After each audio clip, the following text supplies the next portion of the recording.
जय श्री कृष्ण दोस्तों, राधे राधे। शुक्ल पक्ष के पुत्रदा एकादशी की पावन कथा आइए श्रवण करते हैं। धर्मराज युधिष्ठिर ने पूछा कि हे श्री कृष्ण, अब आप पौष मास के व्रत के बारे में समझाइए। इस दिन कौन से देवता का पूजन होता है तथा उसकी क्या विधि है। इस पर श्री कृष्ण बोले, हे राजन, पौष शुक्ल पक्ष की एकादशी का नाम पुत्रदा एकादशी है।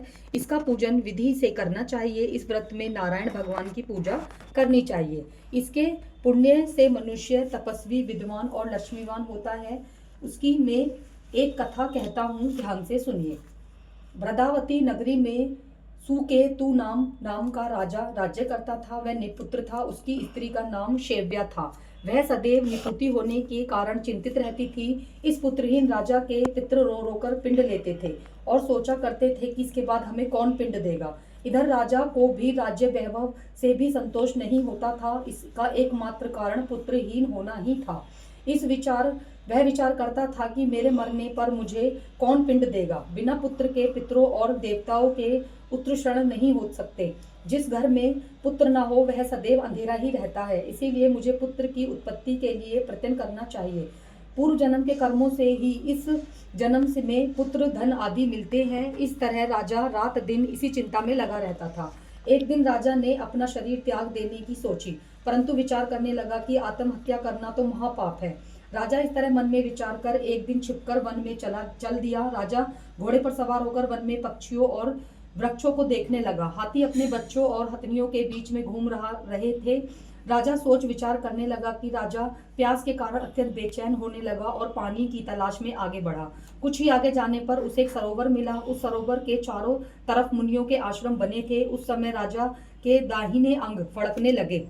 राजा मन में प्रसन्न होकर सरोवर के किनारे बैठे हुए मुनियों को देखकर घोड़े से उतरा और दंडवत करके सम्मुख बैठ गया। राजा को देखकर मुनीश्वर बोले कि हे राजन, हम तुमसे अत्यंत प्रसन्न हैं। तुम इस जगह कैसे आए, सो कहो। इस पर राजा ने उनसे पूछा कि हे मुनीश्वर, आप कौन हैं और इसीलिए यहाँ हैं, तो सो कहिए। मुनि बोले कि हे राजन, आज पुत्र की इच्छा करने वाले को संतान देने वाली पुत्रदा एकादशी है। हम लोग विश्वदेव हैं और इस सरोवर पर स्नान करने आए हैं। इस पर राजा बोला कि हे मुनीश्वर, मेरे भी कोई पुत्र नहीं है। यदि आप मुझ पर प्रसन्न हैं तो मुझे एक पुत्र का वरदान दीजिए। मुनि बोले कि हे राजन, आज पुत्रदा एकादशी है, इसका अवश्य ही व्रत करें। भगवान की कृपा से आपके अवश्य पुत्र होगा। मुनि के वचनों को सुनकर राजा ने पुत्रदा एकादशी का व्रत किया और द्वादशी को पारण किया और मुनियों को प्रणाम करके अंत में अपने महल को वापस आया। अंत में रानी ने गर्भ धारण किया और 9 माह के पश्चात उन्हें एक पुत्र रतन पैदा हुआ। वह राजकुमार अंत में अत्यंत वीर, धनवान, यशस्वी और प्रजा पालन हुआ। श्री कृष्ण भगवान बोले, हे राजन, पुत्र प्राप्ति के लिए पुत्रदा एकादशी का व्रत करना चाहिए। जो मनुष्य इसका महात्म्य श्रवण व पठन करते हैं उनको स्वर्ग मिलता है। बोलो जय श्रीमन नारायण, जय श्री कृष्ण, राधे राधे, हरि बोल।